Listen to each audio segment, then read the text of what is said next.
everyone. My name is Maureen McDowell, and I'm the founder and executive director of Keep St. Pete Lit. We are a literary arts organization located in Saint Petersburg, Florida. And this is episode 9 of Typewriter Talks. And tonight we have Denzel Johnson Green with us. He is a Saint Petersburg poet. And hi, Denzel.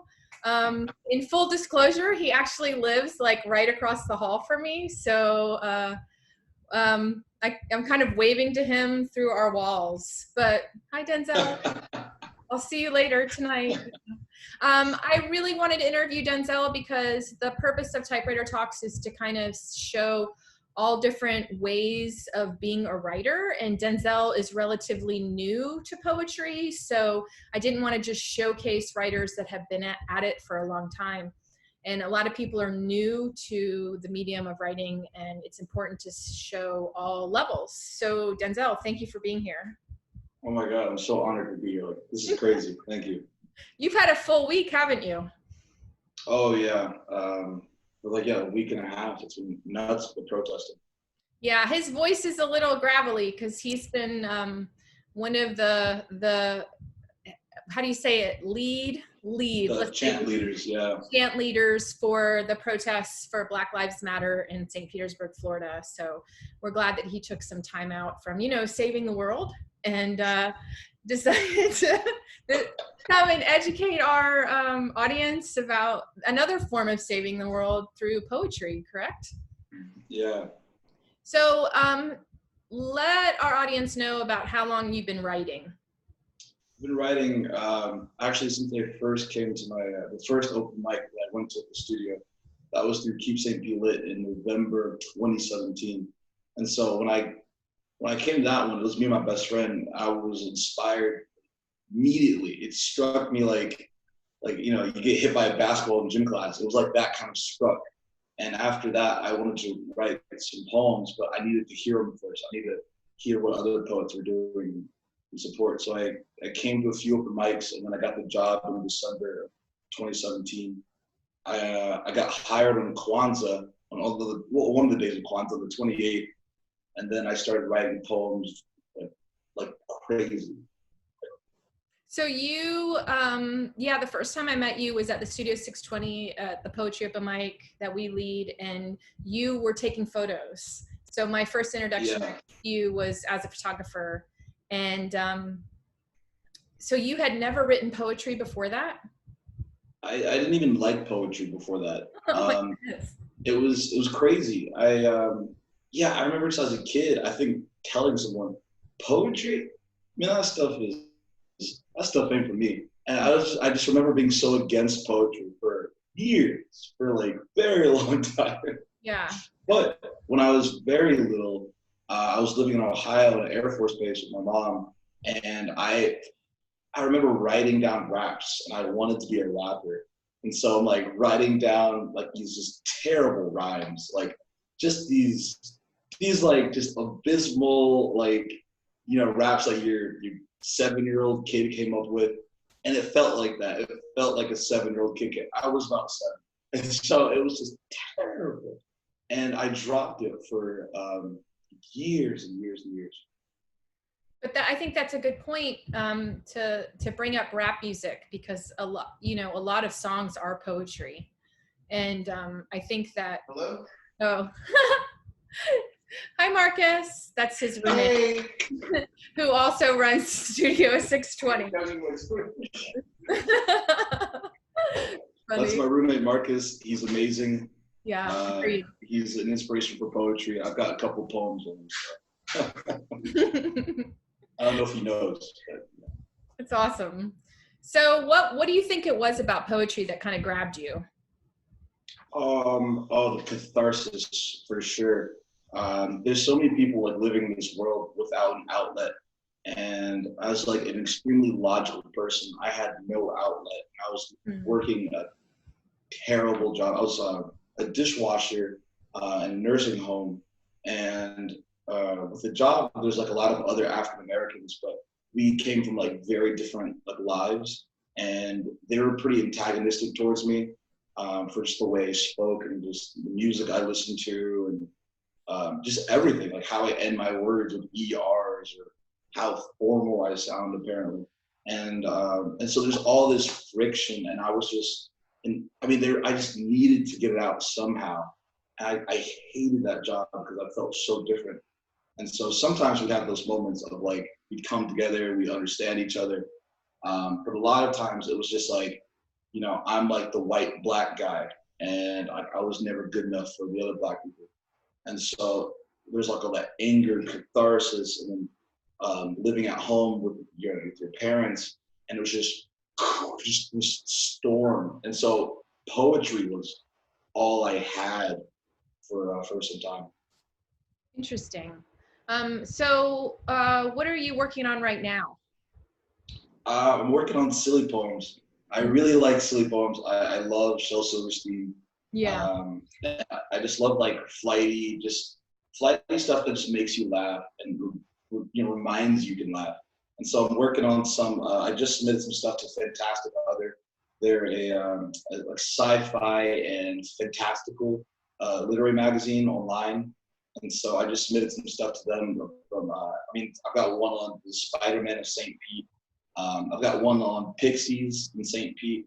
And I try to keep them local. And the goal is to create like this local lore of like these little things that happen and no one really knows about unless you have like a good eye and a pen with you. And then you can kind of like capture them as they go by. I love that though. So you're kind of, you know, you're like the Hans Christian Andersen of St. Pete with the local lore. Yeah, just like, yeah, gathering together little fairy tales. Quizzical, is that the right word? Quizzical fairy tales. Yeah, I love folklore. Yeah, I think that, but that's the thing that's so cool about writing, like the perspective that you're going to offer is not something that someone else would offer.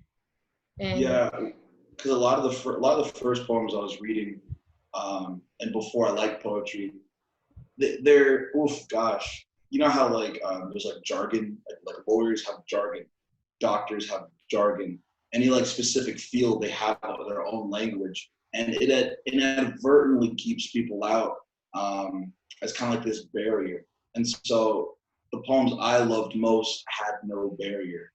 And so I can just hop in, listen to some cool stuff, hop out. It's like a little like nightclub where it's like there's no bouncer. You're like, what? There's no bouncer? All right, let me come over then. Let me get in. Let me slide through. You go to a house party and there's like no adults. And you're like, all right, let me just go through there. There's like BYOB. You know, it's just have fun. There's no barrier. yeah. And so that was the first poems I was really listening to, and then those became some of the poems I made. And do you think that you have like a musicality to your poetry? Oh my God, yes. Some of them have like they're arrhythmic, as in they have no rhythm. They have like, you couldn't find a rhythm with it if you had like a spyglass. There's like no rhythm. Other poems are like, and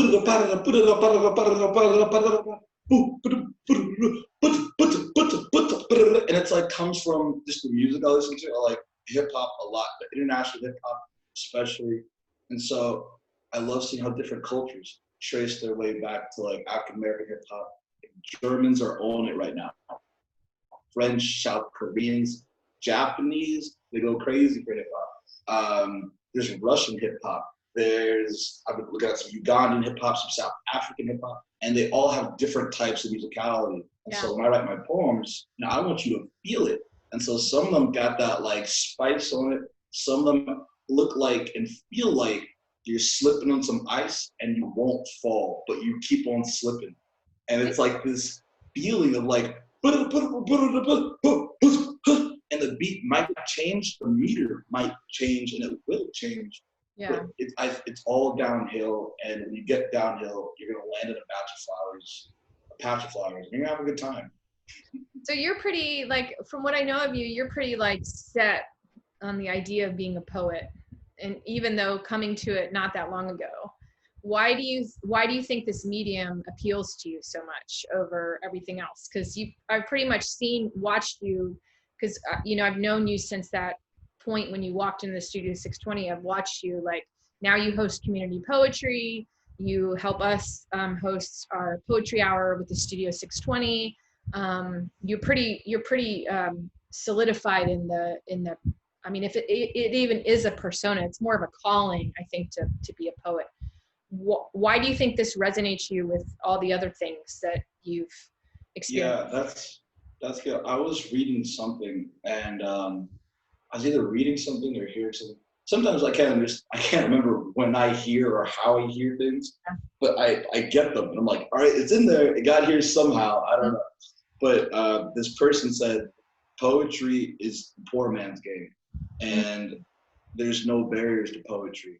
And I thought that was like the best way of putting it. Like, you could be dirt broke or poor and still make some amazing poems and relate to people and have a good time. And yeah, I mean, that's it. I mean, there's no barriers to poetry, only those that you kind of conceive of. You know, a lot of people think you need a PhD or a master's in, in fine arts or linguistics or writing or a BA in, English to write poetry.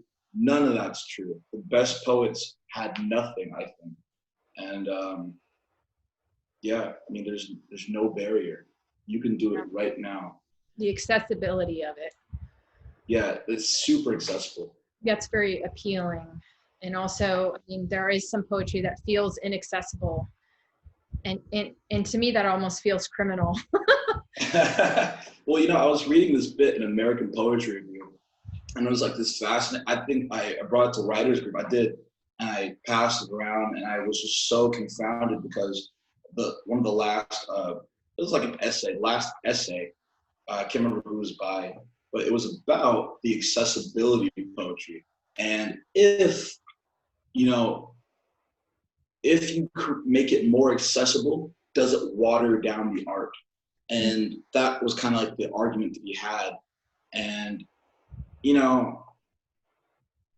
I still feel like if you make it like more accessible, then you're going to get more people interested in it, and then they can decide. Mm-hmm. But if you don't let people get in, they can't even get in on the conversation you're having. Yeah. So, and it creates a like, hierarchy, and only certain people can understand something. And those are the people that do this and this and this. And these are the people that subscribe to this and this and this. And that helps keep all of those things that you subscribe and have done in business.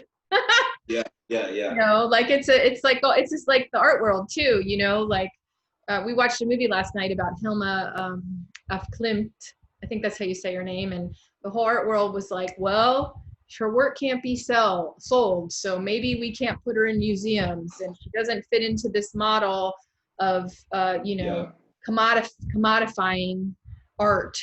And I think it just comes on what path do you want to take. Do you want to take a route where you have multiple degrees and you want to teach, or if you just want to be kind of like the minstrel poet that is in the countryside writing what did you call local lore, and you could change. Yeah. Like you could be the minstrel poet one year and decide the next year I'm going to get an MFA, and so right. So your projects.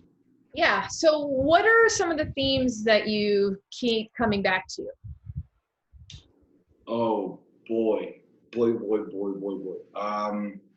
Relationships, specifically dating, and kind of the Black Mirror reality that is online dating and swipe dating specifically. And it's just like wrecking our lives. And because I've had like a long history with like online dating. And so I try to put that in a few poems. I've got probably about 10 in the works that I'm still trying to flesh out and mold out and make them better. But the point is just to understand that, like, we're out here swiping on people, and these are real people. And there's this, this phenomenon that happens all the time when you online or you swipe date. It's called like the grocery cart syndrome or something. But it's when you think people are so expendable that you no longer really put any value in them deeply, any one individual, because there's always more, right? So like, got this mango, I've got this mango. This mango looks cool, but it looks a little black. I don't like black.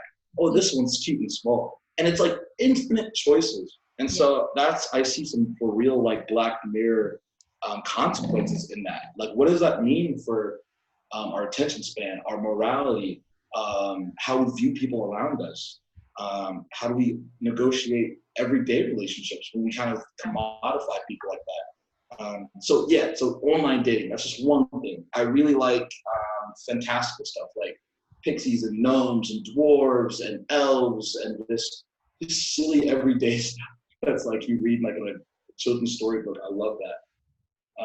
And I love talking about being Black and being dark skinned and how that is misconstrued as like this punishment.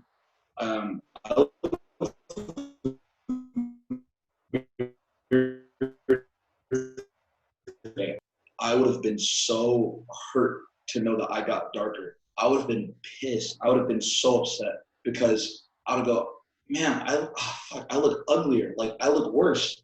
And I would try to stay in more. And I know other people that thought that. And I remember I went to the school when I was younger in Ohio, just charter school. And I went back and one of the Black girls said to me, there wasn't many Black people in these schools anyway. You know, like there wasn't a large amount. And so it's kind of like you think we'd stick together. No, it was cutthroat. It was like, fend for yourself. And this Black girl goes, quota. You look like doo-doo. Yeah, she goes, ooh, you look doo-doo brown. And I remember just like being so hit by that. And I was like, I can never get a tan again. Like I can never get like people, I'll be ugly if I ever get any darker. And so, but yeah, I don't think like that anymore, but there's a lot of people that still do. Change your mindset on that through, you're a big reader. I know this about you. You read a lot of nonfiction. Did it help you expand your mind, or it was just it was something that you were like, I'm over this. Like, I love myself. Yeah, the road to self-love is different for everyone. Yeah. It's not, there's no like, you can't pull up on Google Maps or Apple Maps and go, it's going to take 2 days. Denzel, tell us how to self-love. None of that. It's never on a map. You cannot find it. It's like a riddle. Self-love is like a riddle. I guess watching a lot of documentaries, looking at people in different countries, looking at people that are brown, and just looking at them live their lives, and it after a while seeps in that, okay, there's dark-skinned people out there and they're loving themselves in these beautiful communities, and it's possible. And also just dating a few people that are also Black and fall in love with brown skin and finding ways to just fall in love with brown skin, whether it's following a hashtag on Tumblr or Twitter or whatever about Black people. I was telling Tara today, I was like, I like to look in the back of this book because in the index it has all the poets, and it's a collected poetry book. Mm-hmm. And in the back is profiles of all these Black different poets.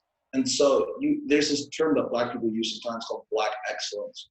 And we like to see each other do better. And we sometimes we say, oh man, yeah, he made it. Oh yeah, she made it. She made it. And it's kind of like, she made it out of the hood or he made it out of that bad circumstance. Either way, he's doing better than he did yesterday. And when you see that coupled with Black skin or brown skin, that's good for you. That makes me feel better. What is that, the Beatbox Poet anthology you're talking about? Yeah, that's the Breakbeat Poets hip hop poetry. And that is an amazing work. I got it at Tombola. Mm-hmm. You can get it wherever. It's amazing. Tombola is a local bookstore here in Saint Petersburg that's been open since brick and mortar December. But we're lucky to have independent bookstores. Please support your independent bookstores. I was going to say, what would you tell your younger writer self, or ask, what would you tell your younger writer self? So, you've been at it a couple years.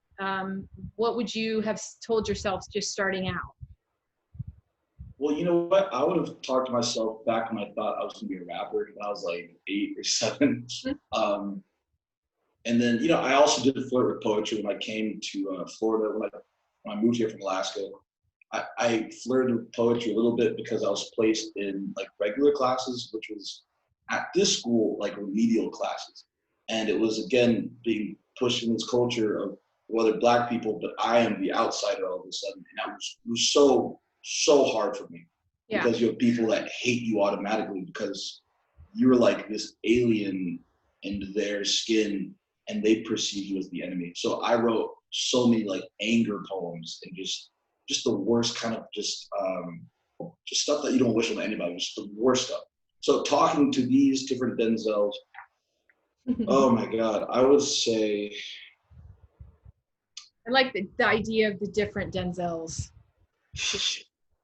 Oh yeah, because I mean everyone's different and they go through different stages. But God, I would say I love you, and I want to just sit here and listen to you, and I want you to write some stuff, and I want to hear it. And I would say nothing motivational, because for some people motivational doesn't work. Yeah. For a lot of people, they just want to be understood, and be seen. Yeah, and I just wanted to be understood. So just Me an ear, too. just any ear. So what are you reading right now, and who are some of your favorite authors? I'm reading The Bird Way right now. That one's an amazing book on ornithology, or the study of birds and their sociality. And it's fascinating because the more you learn about it, the more you learn that these behaviors that we think are so human and amazing, and you know, just this invention of like high humanity and like religion and you know all these anthropocentric concepts, you know, these human-centered concepts. Nah, bullshit. A lot of what we do has been done for millions of years by birds, bees, and everything in between.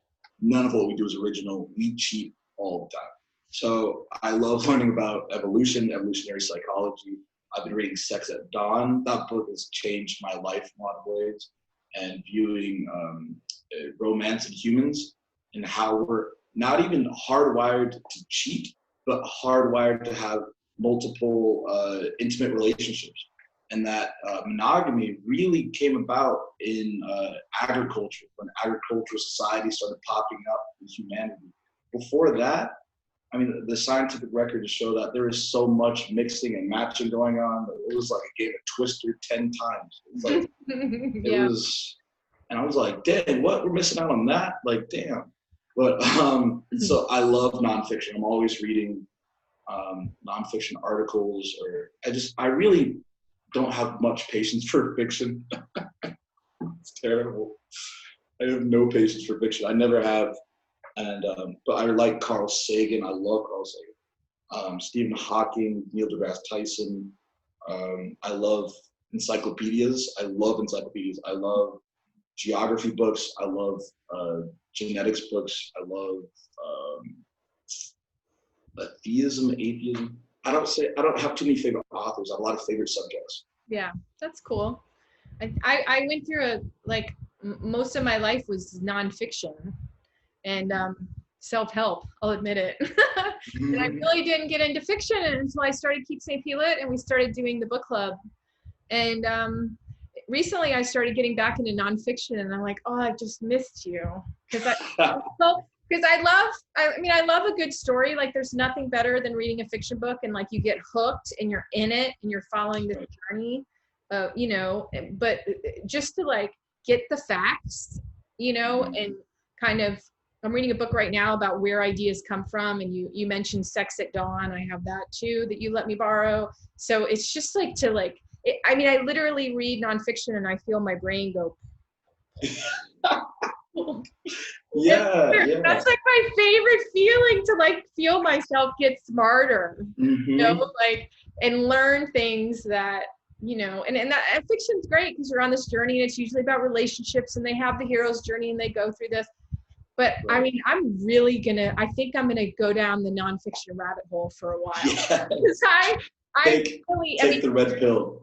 It's been probably 7 years since I've really like nonfictioned it. And I'm I'll get back into it. This is my happy place. This is my like, you know, space to be smart and brainiacy and throw out like, oh yes, you know, this happened. Why did you get a deeper voice? No. I'll have my my nonfiction voice. My yes, oh yes. So No, what? Okay. Oh no, go. It's fine. Okay. It's So what gets you unblocked? Where do you go for inspiration? Oh, I ended up just playing video games, really. I remember, so this is like a weird reference because it's like controversial now, but I was watching House of Cards, and there's this moment where I guess, it's not a spoiler of any sort, but I can't remember the main character's name, but the guy, the politician, like the main character, you Basic character. find him at home, and yeah, Kevin Spacey's character, and so his wife invites this guy in. He's I think part of security for the politician for Kevin Spacey's character, and so he comes in, and she goes, "Don't tell anybody, but he really likes video games." And so he walks in, and he's like playing Call of Duty, and he's like, "Die, die, die! Oh yeah, you got it, you noob! Yeah, what's up? Try come back." And it's like so funny because he's this politician, and he's like this astute figure, and he's like stoic, and then he's like playing Call of Duty Black Ops, and that's a lot of times where I go to just like get it all out, and I'm just like, I go to Minecraft because I was showing Minecraft recently, and like I got addicted, and I'm like building this amazing like not even, it's like a compound actually, and it's beautiful. It's fenced. I got a lava fence now, and so a lot of these things end up like influencing my poems because they're fantastical, but it allows me to release. Yeah. And when I can release, then like I get unclogged. So like I need like, I don't know, like I need a video game, I need, I like taking morning walks, I like taking I'll go out in the park, I'll walk around. Now I protest. So, I'm getting my walking in, I'm meeting a lot of people, I'm hearing stories. And so, but for me, release is usually like escapism. So like I'm either video games or maybe like Alice in Wonderland, or I'm watching an old Disney movie, maybe something familiar, something like nostalgic feeling, something, it's like soul food, but like in a movie, and so you need that sometimes. And then when I do that, I feel better.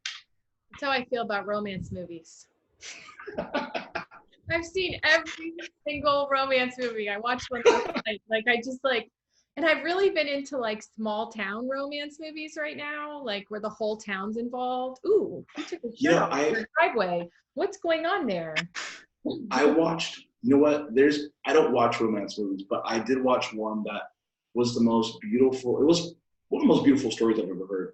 And it was about this, it's in a small town, and it's about this trans person that has their own podcast, and they have their own podcast in real life, like this actual figure. I can't remember the name of the movie, or I'm bad at that. I'm bad at like names and like data. I'm trying to think like, of that kind of thing. Yeah, but it's this trans person, and she's just so nice, and just such like, she just has, I don't know, she's just a great person. And her best friend is this guy, and so they've been friends since before she transitioned, and he's stuck by her side, and he's great friends with the family, so he comes over, and the whole family knows him, and they just hang out in town, and eventually he kind of ends up falling for her, and it was like the most beautiful story I've ever heard. And yeah, so that's the one romance movie I really like. I'll have to convert you. Good luck. All right. So what would be, one more question, what would be your holy grail of writing advice? Oh, geez. I would say, I don't know. I don't know if I'm in a place to give out like advice, but go and find some community. Just start keep your feelers open, like send out your signals, start going out in like local community boards with like, like corkwood, and start just looking at stuff.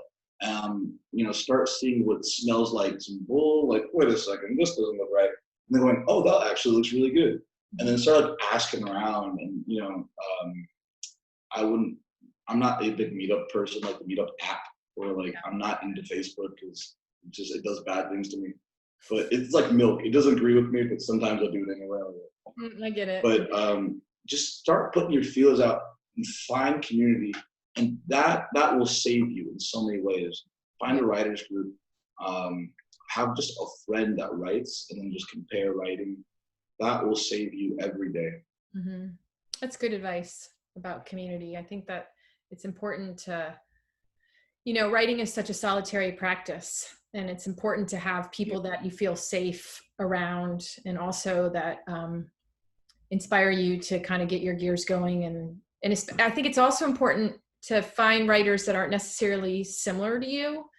I know knowing you has really inspired me to kind of not be so serious in my poetry, and it hasn't quite happened like in my age. It's still gestating, but I know that I'm like kind of maybe a little bit too serious, and I think that your playfulness is oozing in, and I think that it doesn't have to necessarily be like your line. You don't have to have a full line necessarily. You can just have like, oh joy, or look out, or like it doesn't have to be like this really concrete, esoteric intensity. Right. A little like, let's skip.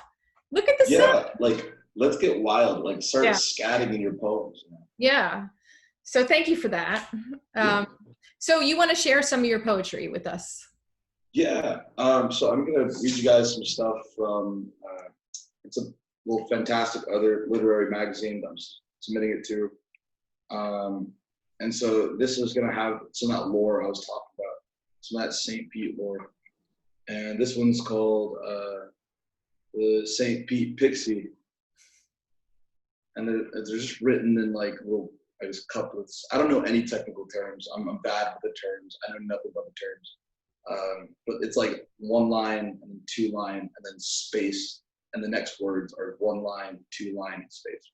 The pixies in Saint Pete are quick on their feet. They live under coffee shops and take sips of your drink.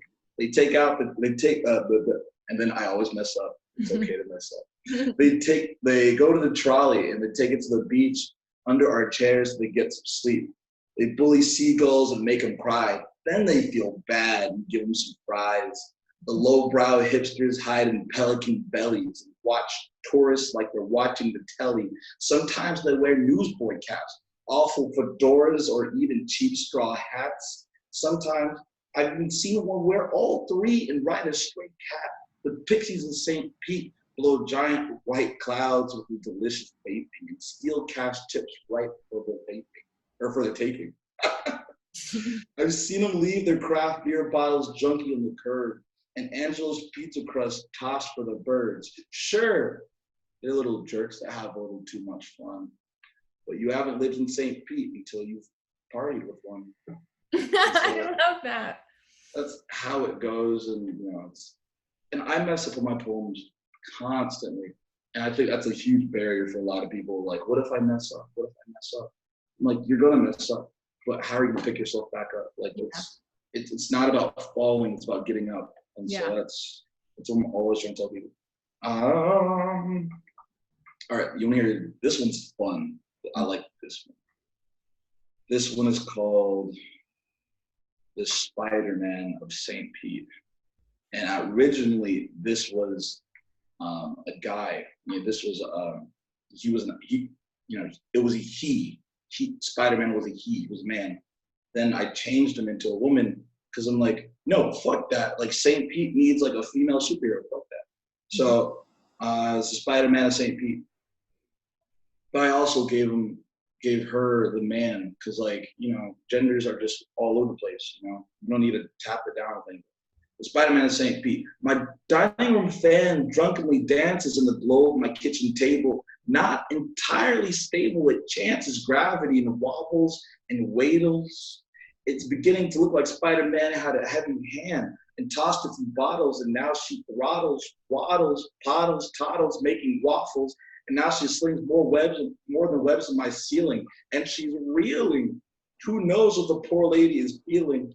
Leftover rains from May makes her panic, a little manic, so she freaks out, likening the rain to a water spout that'll wash her all about. She takes cover under the roofs of artists and writers.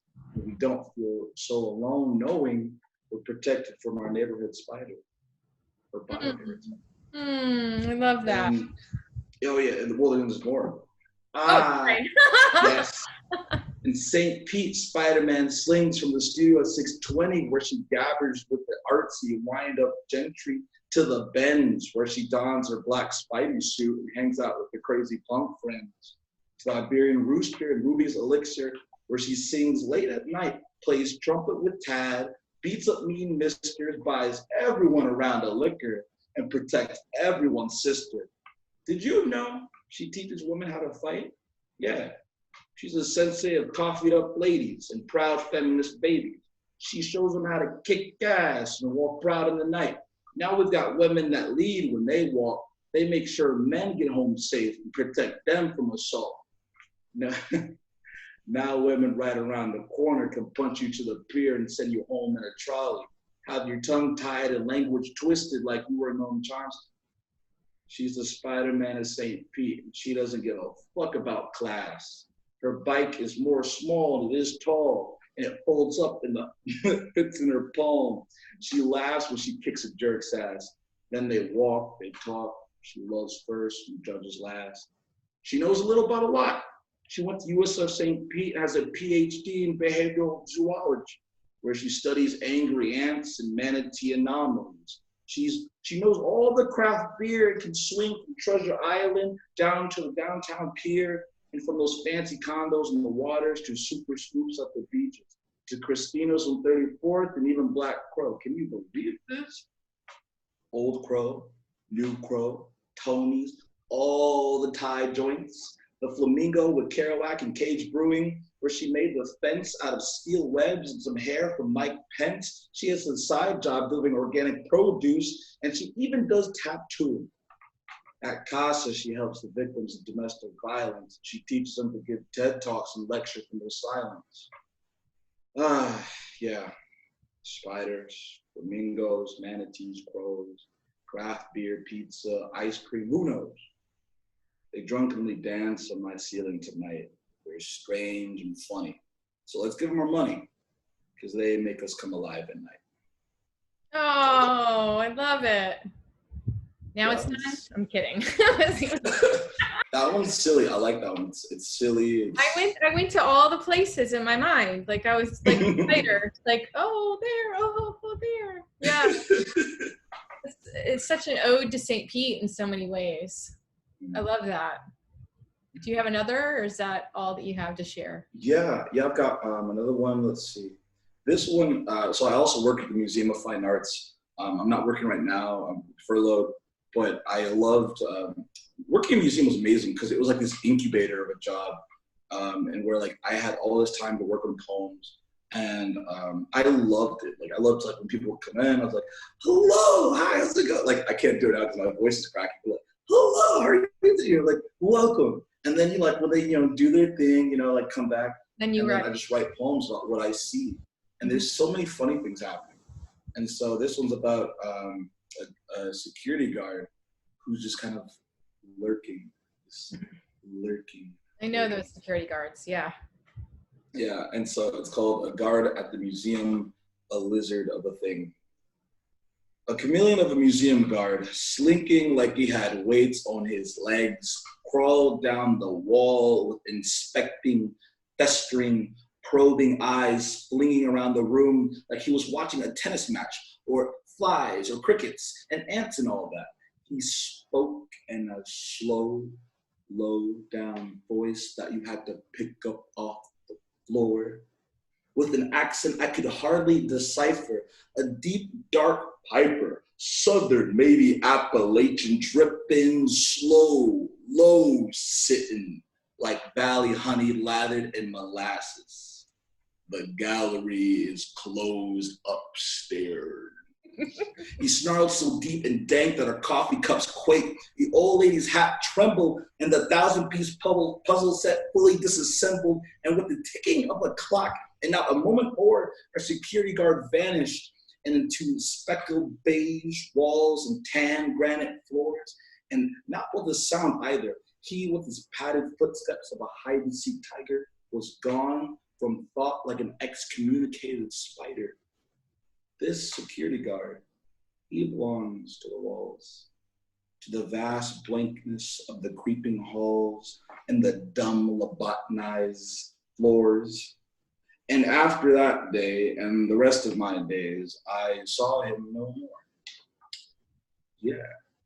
Oh, oh my God, I will never look at those security guards the same way again. Thank you so much, Denzel, for your insight and your jovialness and your brain and your all of it. Thank you. So as I said, I'm Maureen McDowell with Keep St. Pete Lit. We are a literary arts organization in St. Petersburg, Florida. Please check us out at keepstpetelit.org. We have online writing classes. We have poetry hour with the Studio 620, book clubs, all kinds of events. So thank you for tuning in, and we will be back next week with episode 10. Thank you, Denzel. Of course, thank you.